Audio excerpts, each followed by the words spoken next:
ठीक है आर्या नगर जी।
की आंदा फिर कोई समझ भी है जे कोई अरबी दी की आखन लगे आओ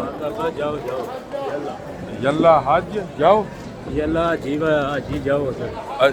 की आंदा यल्ला हज यल्ला का की मतलब जाओ जाओ रो का मतलब नहीं हाँ। अच्छा लो हूँ ढूंढिया अपना टकाना लो भाई दुआ करियो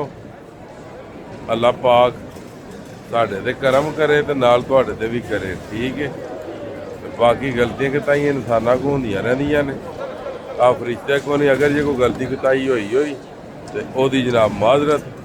तो बाकी अल्लाह पाक तुहाडे ते भी ते साढ़े ते भी अपना जनाब खास करम फरमाए तो एक बारी जनाब तुहानू ज़ियारत करवा दी फिर खाने काबे दी ते